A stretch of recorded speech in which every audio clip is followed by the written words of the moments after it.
কবর কিন্তু নির্দিষ্ট কোনো বয়সে যায় না বাপ।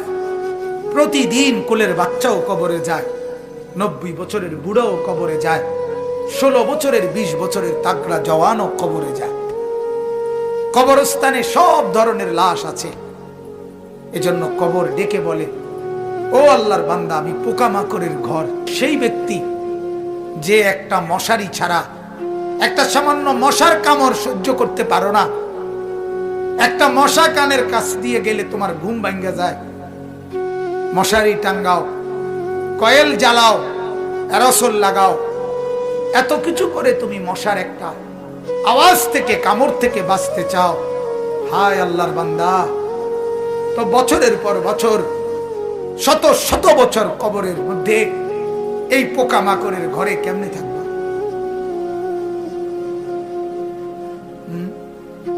বলে কবর প্রতিদিন বলে, আনা বাইতুল ওয়াহদা, ও আল্লাহর বান্দা, আমি কিন্তু একাকী ঘর, একাকী ঘর, কেউরে পাবা না, কেউরে না। আমার বাপ, এই পৃথিবীতেও একাকিত্বের যন্ত্রণা বড় সাংঘাতিক। আপনার ঘরে যদি লক্ষ কোটি টাকারও মাল সামানা থাকে, খাদ্য খাবার, ফল ফলাদি সব আছে, সব আছে, শুধু স্ত্রী নাই, মা নাই, বাপ নাই, ছেলে নাই, মেয়ে নাই, কেউ নাই, আপনি শুধু একা। খোদার কসম, এই একাকিত্বের যন্ত্রণায় ঘরের সবকিছু না, সারা দুনিয়াটাই আপনার কাছে বিষাদ মনে হবে, মনে হবে আমার কিছুই নাই।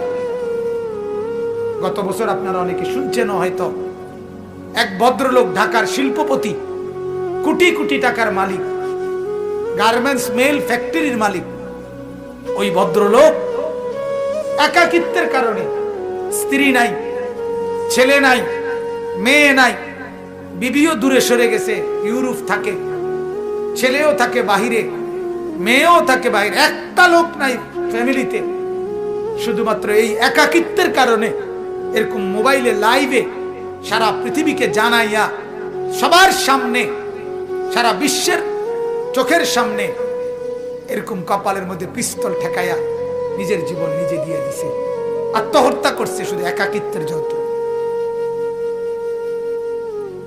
এজন্য কবর ডাক দিয়ে বলে, আনা বাইতুল ওয়াহদা, আমি একাকী ঘর, কাউকে পাবা না। আনা বাইতুল গুরবা, কবর বলে, ও আল্লাহর বান্দা, আমি অপরিচিত ঘর, কাউকে চিনবা না, ডানে বামে কিছুই বুঝবা না,